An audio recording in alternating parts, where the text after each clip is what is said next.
hump day. Is it the hump day? Happy, how you doing, Coach Robbie? Hey, man. I'm pretty good. Are you at the coffee shop? No, I'm not at the coffee shop, man. I'm back at the C26 office space here upstairs at my normal spot, looking outside at this beautiful, nasty day. Oh, is it wicked down there?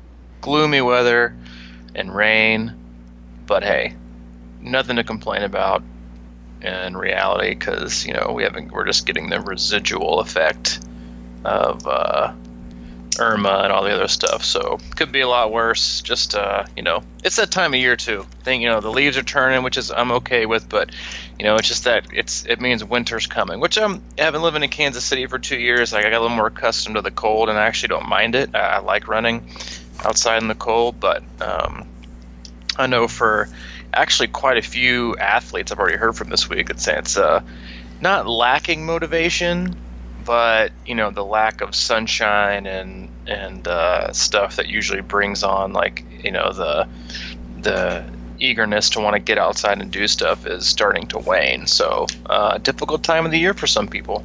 Yeah, I think that's natural, right? It's it's totally natural. Yeah, it's seasonal. Yeah, I was thinking about that. It's almost like for me, historically, Ironman Wisconsin seems to be sort of the beginning of the end of the, or something. That's what I think my mixed emotions were when I left.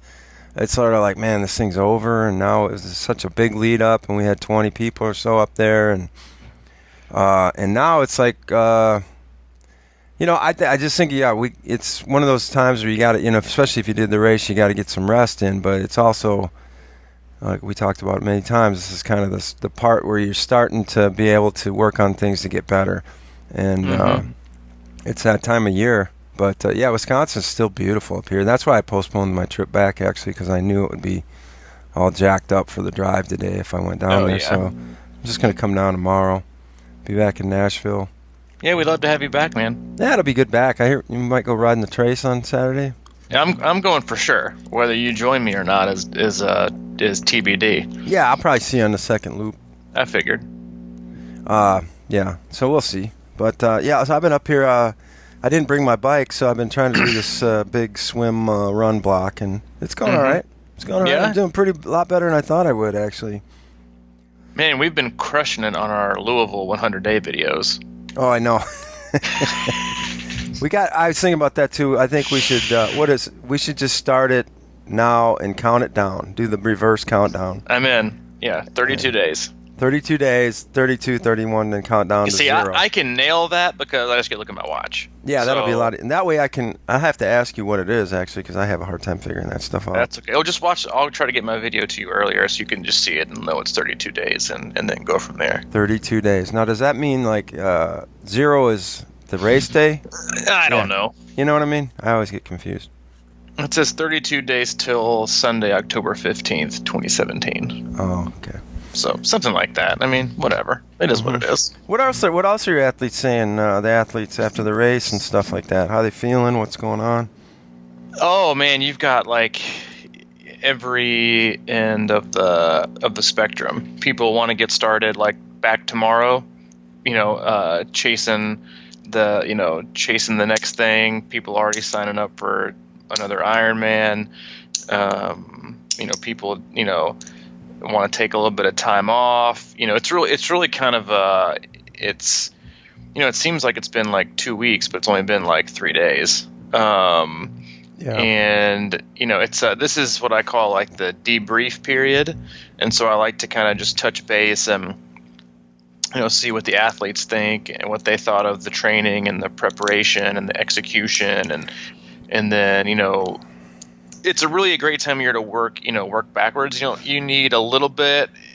You don't need day-to-day inline structure. You need to have some flexibility, but you need to in my opinion, you need to have the right menu to choose from. It's kind of like being on a really, really, really strict diet for the whole year. And then, the day after, this event, now it's you still need a menu with good choices on it, but you can live a little and relax a little and not be so, I can only have this and I can only have that. So it's nice to have a plan, but yeah, it's a little bit of a debrief period.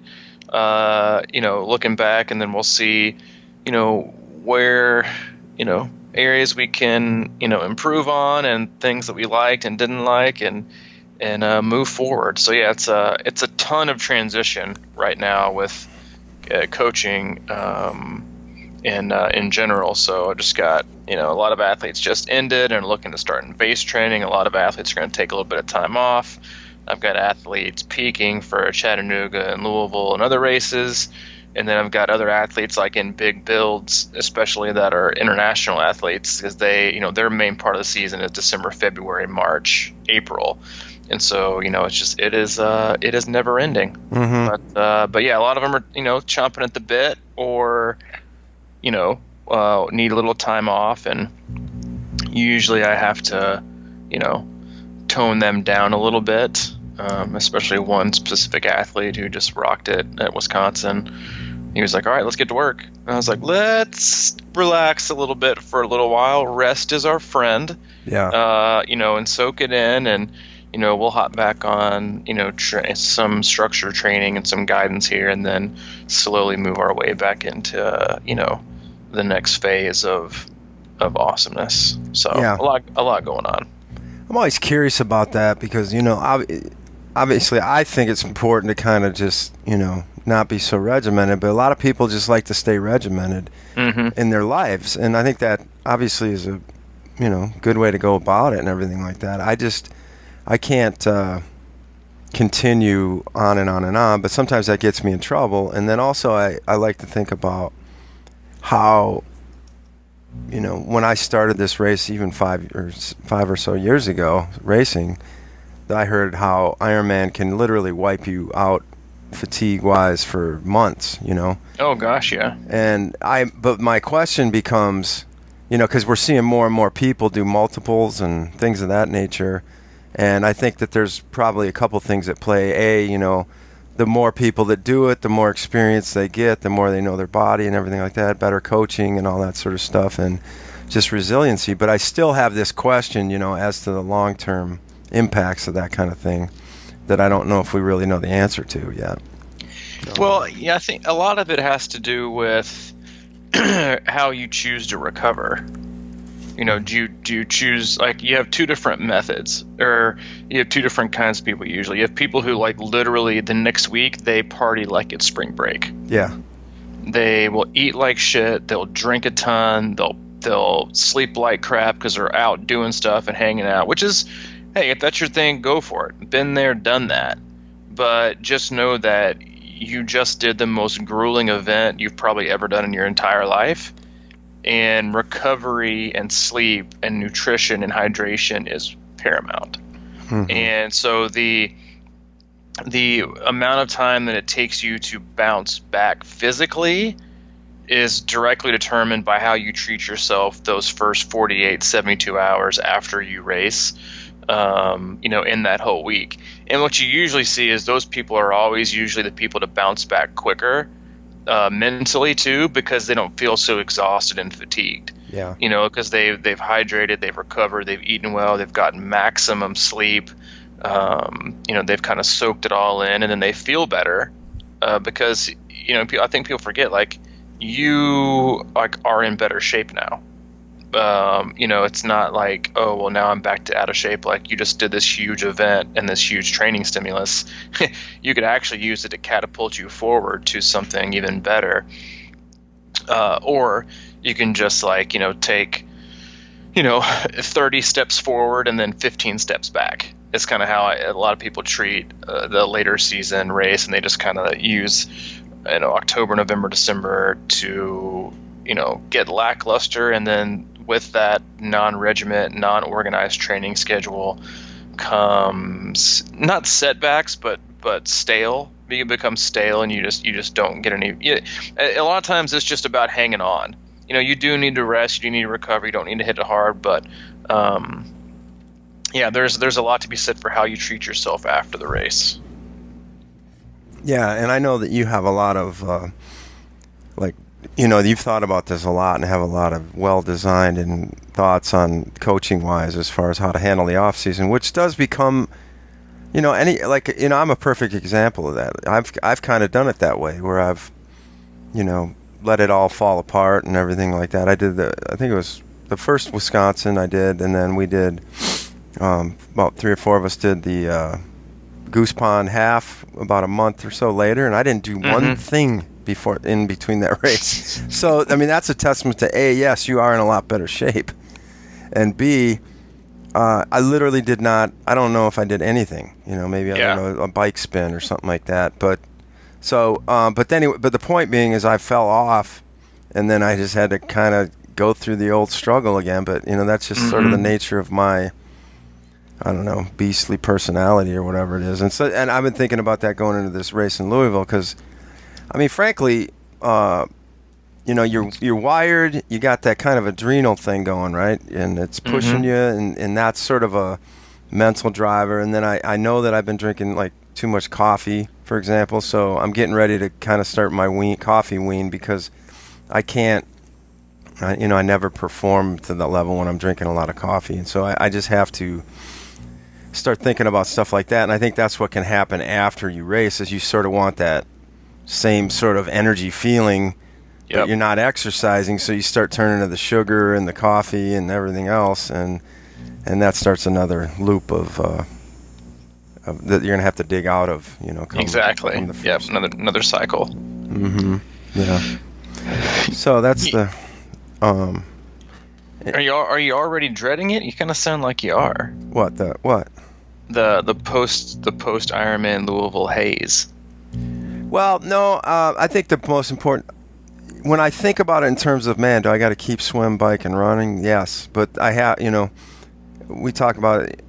I think what I want to make sure that I get into is get set up to do some mountain biking and some pleasure type activities to keep me moving.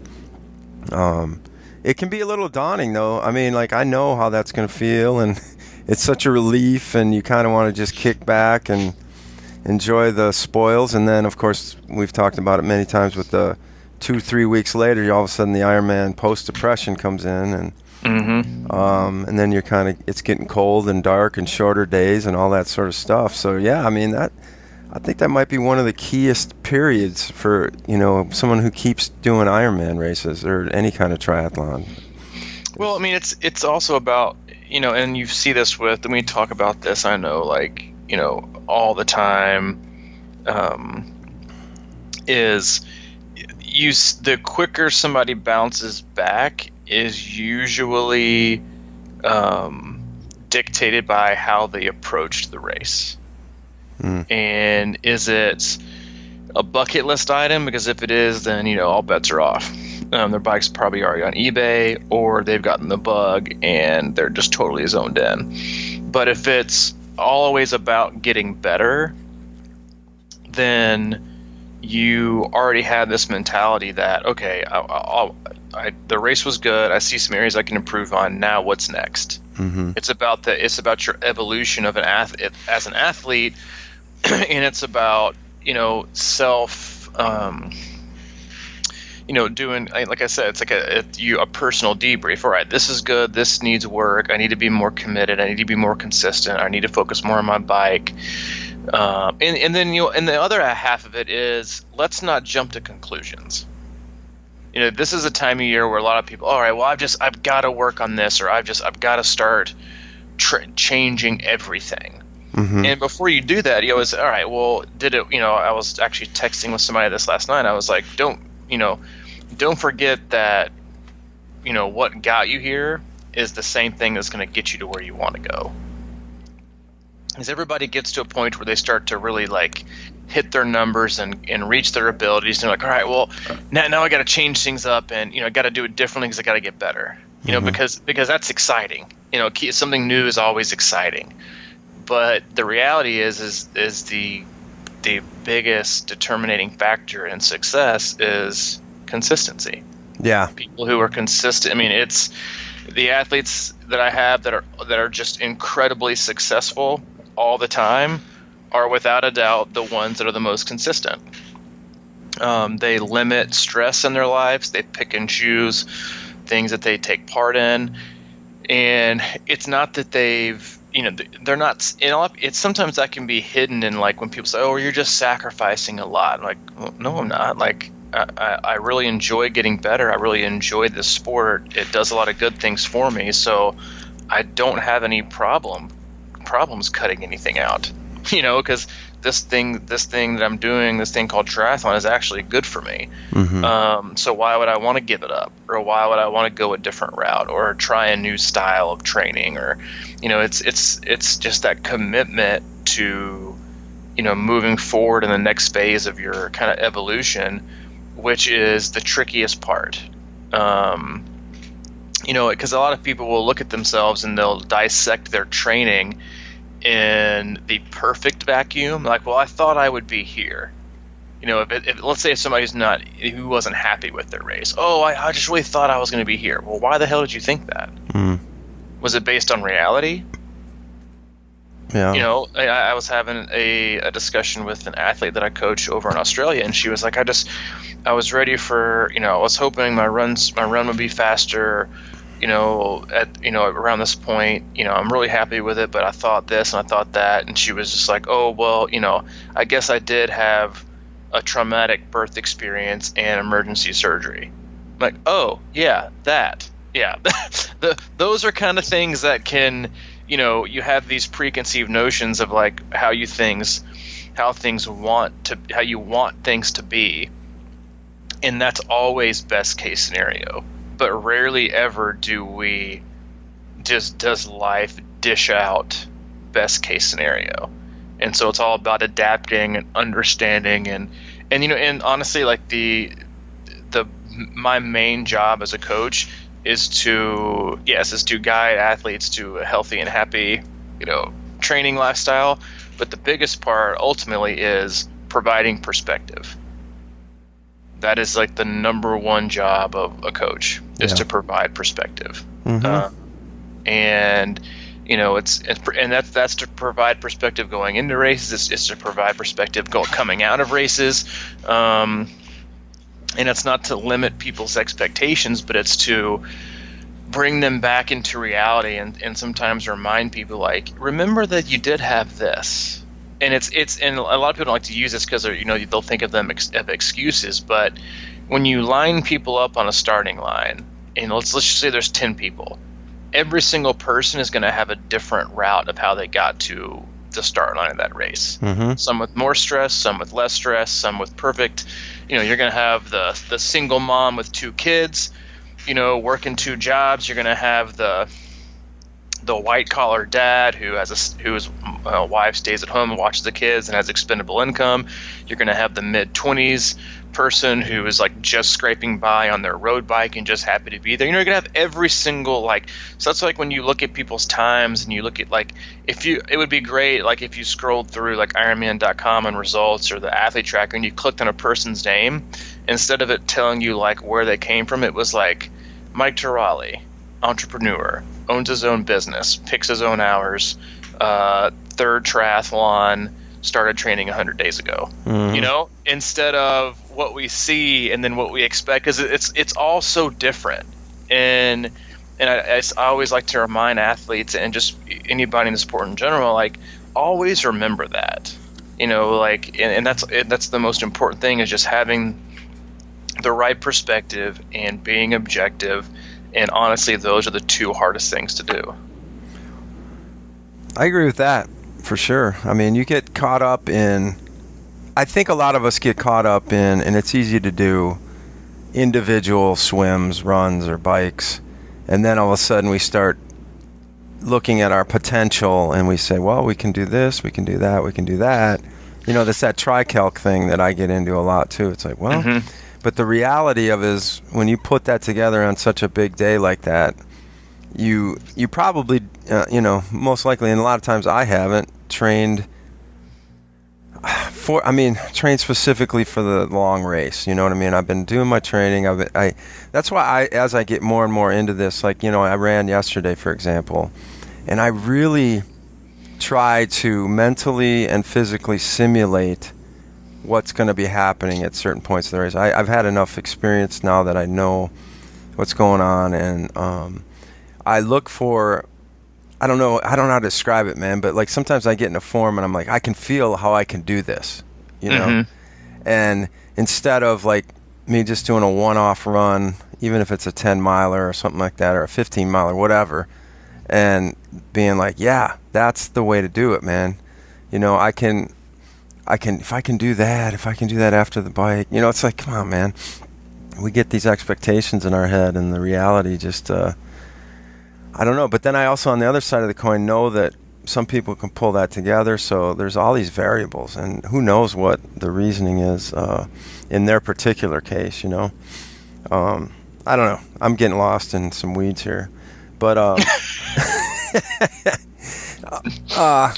well, you know, I don't know. I like to try and, I think kind of at the core of my training is sort of put myself in tougher situations than the race situation without blowing my body up.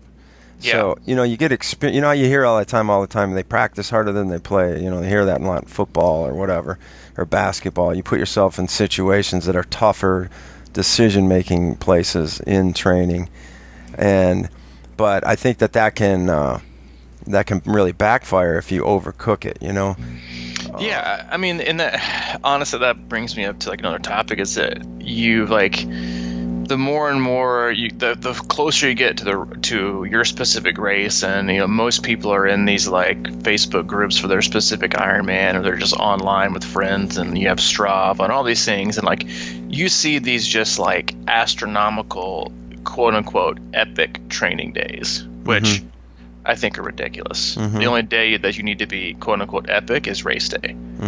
But what happens a lot is people get fooled into believing that their performance was the best possible result they could have gotten because they did so much training, versus best possible performance, which more than likely would come from different training. And you know, I was like just following a conversation yesterday, like some guy doing an hour and 15-minute swim, a 5-hour bike, and then a 2.5-hour run all in one day.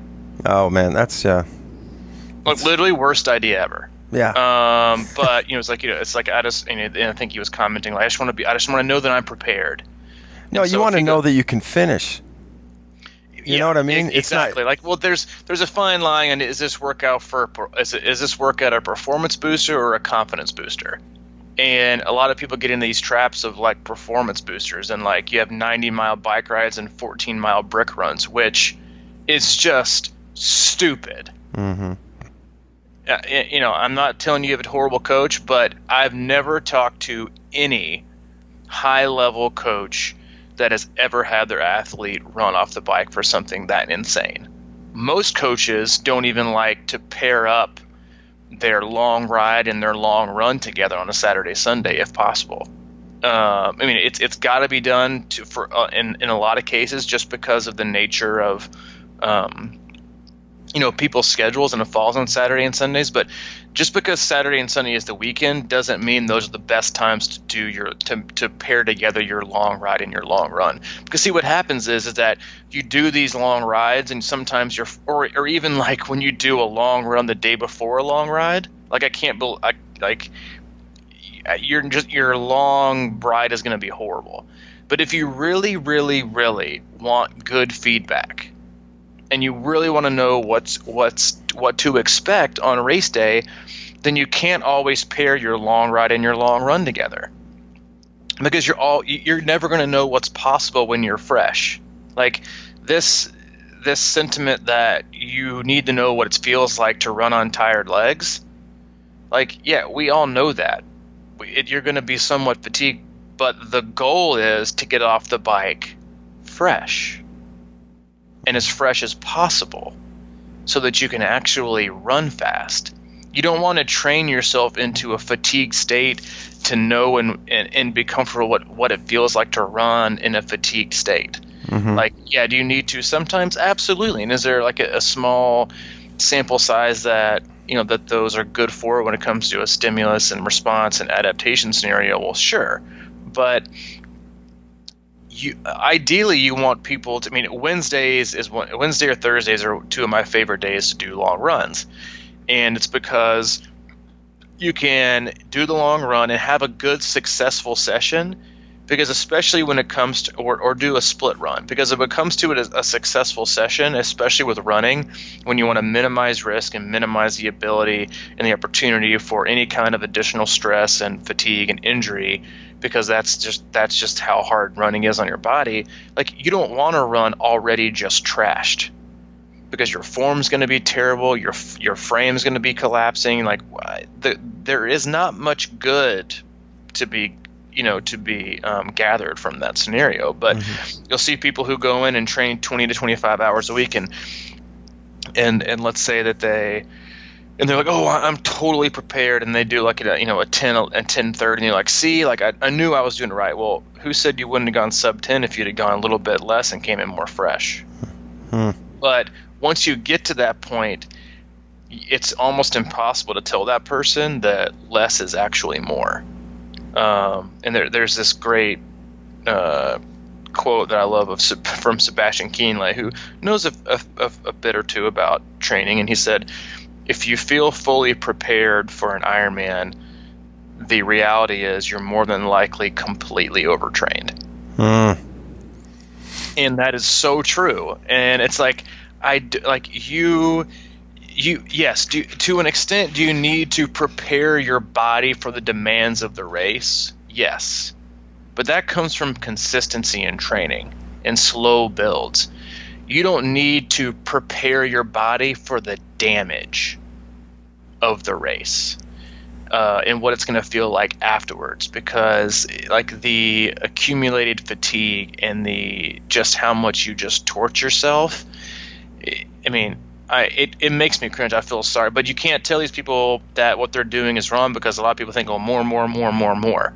It's always better. But there's just, there's a lot of things,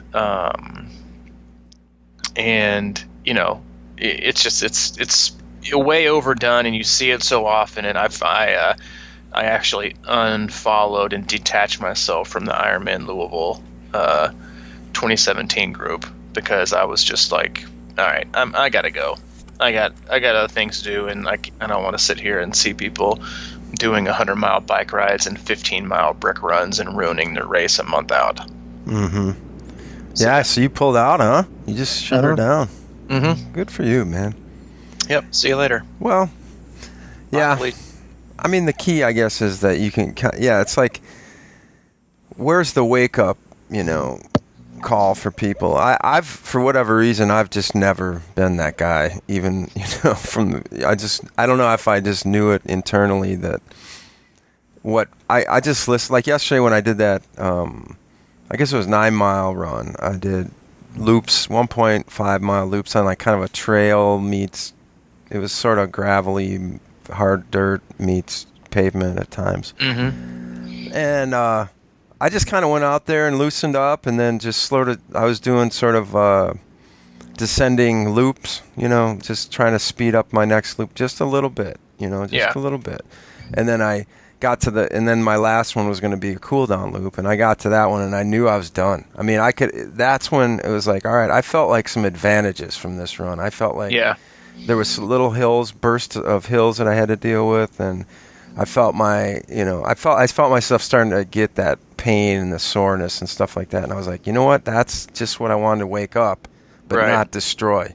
Yeah. Because I haven't been running a ton, but for me I've had some pretty good runs over the last week, and it's just enough, and that's why I'm turning to the bike as soon as I get back, and I'm gonna. I feel, I guess that's the best way for me to explain it is, just keep, for most people. Now, when we talk about like pros and, high elite age groupers and things like that, that's a different ballgame most of the time, because they're, like you said, they've built up to that, they can handle it. They're going faster, so they're not spending as much time on their leg, that, all those variables. Yeah. But for most of us, it's better to aim a little short than to put yourself in that fatigue cycle and that soreness cycle. Like I always judge it by the next day. If I wake up and if I'm limping, that was a bad idea. you know. Right. Because you just can't push yourself into better shape. Like, you can't force it. You have to kind of climb that ladder at a reasonable pace that your body's going to cooperate with. Yeah. That's just sort of how I think about things too, you know. Well, it's like it's and that's another reason, honestly, why I don't prescribe my workouts based on distance. Yeah. Mm-hmm. Because we always get so caught up in the distance. 112 miles. And if the race is 112, I'm doing 120. I'm going to be prepared. Mm-hmm. You know, it's like, okay, go for it. You know, like the only thing I prescribe is for swimming is distance, and to make sure you get the distance in that, everything else is based on time. You know, and it's like, because you can't cheat time, and it's the time you absorb, and that's the best way to look at it, because you get so caught up in these distances. It's like, well, man, I'm probably only ready for like a hard 5 hours, but that's only going to get me 85 miles. So I mean, like, I've got to push it to 7 hours so I can get the full 112. Mm-hmm. No, like, or I got to do famous last words. I'm doing a marathon to prep for Ironman. Oh Lord. You know, it's like there's this obsession with the distance, and then you have that just isn't taken into, or a lot of people don't take into account the carried and like, let's say you're in like week 3 of a training block, and you go out for a 5-hour ride. You haven't had a rest day or an easy day in 21 days. And you go out for a 5-hour ride on a hilly course, and it's hard conditions and it's super hot, and you only manage 85 miles. Well, you tell me what's better, that or a fresh ride on flat at 112. Mm-hmm. Pretty sure I'm going to take the 85 any day of the week. Yeah. Every day of the week. Yeah. Every month of the year. Every year of the decade. And but people don't like to see that, because we have this obsession with miles per hour on the bike in training and distance, and it's a total obsession. And it gives us this, like, and it's confidence booster over greater than performance booster. You know, but a lot of times what happens is even if you wanted to make it a performance booster, your actions and recovery and subsequent workouts the next few days are going to cease to be performance boosters, because you probably overdid it. You know, and so there's just so many things to, you know, take into account, the ways to approach it. And it's funny just seeing everybody like lay out their weeks and you know, because we're in like the final phase of, you know, for most people, if you're doing Ironman Louisville, it's like we're in the final like home stretch, and you know, see people's big weeks or big workouts, and you know, they have these like epic training days, and you know, hey, to each their own, and if it works for you, fantastic. The training weeks that I provide, and my athletes know this, and you know, or in the closed group know it because I've posted them before. It's like they don't look much different than the other weeks. They may have a little more time added to it, but they don't look much different. It's just consistency. You know, it's like training and even training days are at that same level of what we talk about all the time is don't get too up, don't get too down. Mm-hmm. You know, don't take too many days off. Don't do too many epic days. Just hang out in between. And if you can do that, then you're going to be successful. And that's and hey, coming into a race really, really, really fresh is way better than coming in like overconfident, knowing you've done all the distances and you're just probably going to be carrying a little bit too much fatigue. I'll take that any day of the week. Mm-hmm. Yeah, I'm with you there, bro. So can we just wrap this up maybe with a quick little discussion about what I had emailed you about?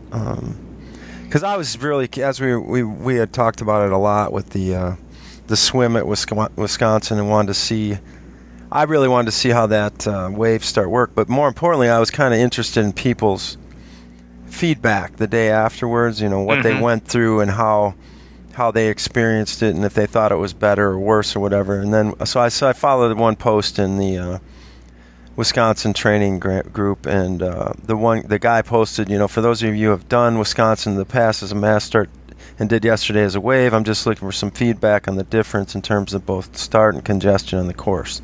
Yeah. And so I'm just going to read a couple quick top lines of feedback, and I think there's like, I don't know, 20, but I'll read like maybe 8 or something. But the first person said it was the most comfortable Wisconsin swim I've had of the 3. The second person said, I was in wave 4, I enjoyed it. Was up front at the start of the group, and the start had a clean swim. Then it just completely flips. It says, wave 5 was full of contact. Bike course was jammed. Next guy says, preferred mass start when I could position myself in the back where I belong. Had the worst swim of my life due to anxiety. I had waves behind me. I've done 6 Ironmans, so this is an irrational fear. That's all my own fault, but I'd like to self-seed. I was in wave 4 and had the worst swim of the year, resulting in a DNF. I'm not a strong swimmer, blah, blah, blah. That said, later wave was released. I had people trying to crawl over me. In the last wave, not a real strong swimmer, basically 0 contact. So they started in the back. As a 3-time Ironman finisher and spectator on Sunday, I posted a similar one. Slower swimmers were caught and swam over by faster swimmers in waves behind him. This was very easy to see as a spectator. I'm a wave 4 starter and a strong swimmer. Rarely did I have space. Wave 6 is a disadvantage as the winds always pick up on the day and continues both in the water and the bike. Mm-hmm. I really disliked the wave start. I was in wave 6. I didn't see any advantage during the swim portion.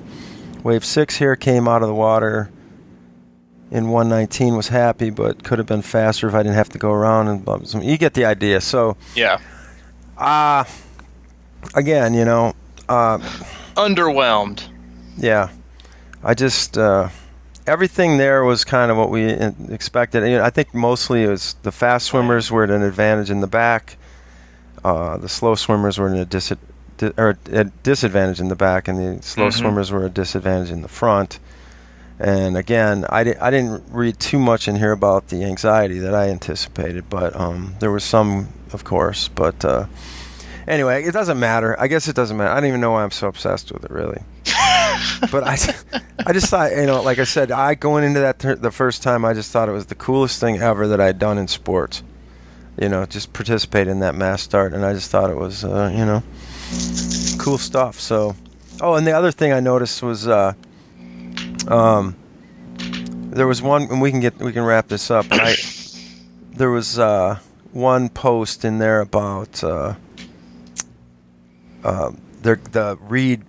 elevation read on the bike course. Mm-hmm. And let me see if I can find it. Damn it. I had somebody in the 5s that I was looking at their data, and they were in the mid 5s. Yeah, that sounds like about the thing, because someone was like, they posted 4,900 on the thing, and she said, her question was, I did a review of my ride in my Garmin. Bike PC says we climbed 6,900. And then the first person said, I had 5,900. You're not missing anything. 4,900 is bunk. I've never done it less than 5,600. Yeah, it's easily, I would say between 5,300 and 6,000 feet is what the gain is. And it is without question the hardest bike course in North America. Yeah, I think, most of these people were in the 52, 59. My Strava says 7,000. Of course it does. Yeah. Garmin said 5,600, so that's probably more accurate in the middle there. Yeah. Between 53 and 6 is probably somewhere close. Mm-hmm. Yeah. So brutal bike.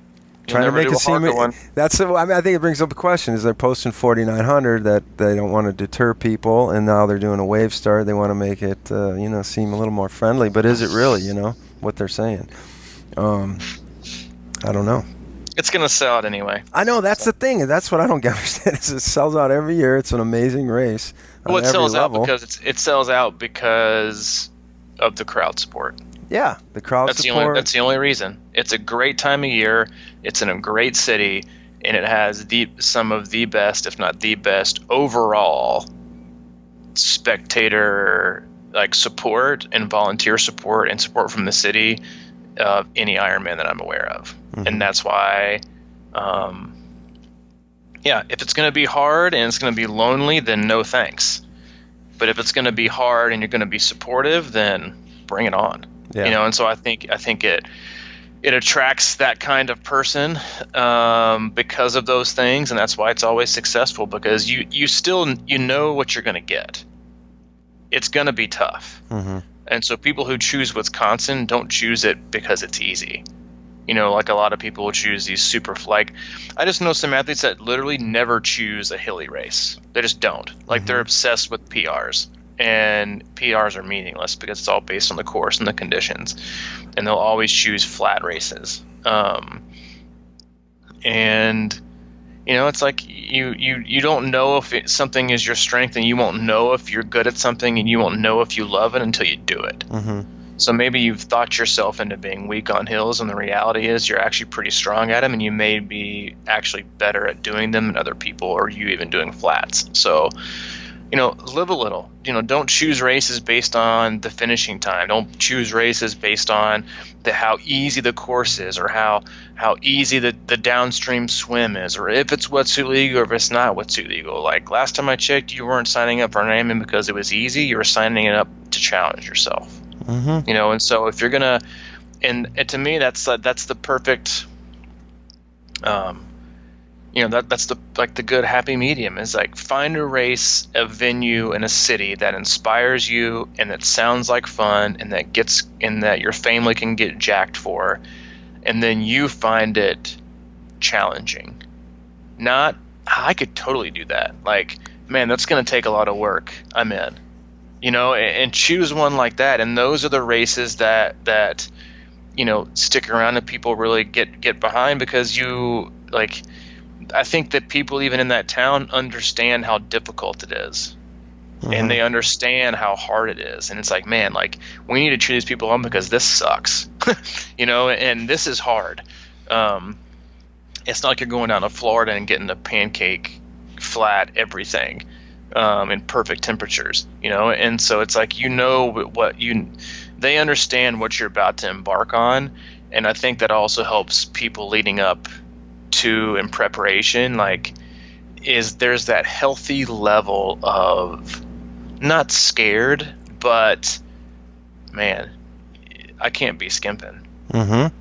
Or if I do, then the course is going to win, and I don't want that. And so people will approach it seriously and do things like that. And so it'll sell out. It may not take as long as it used to, just because there's so many races, but it'll always sell out.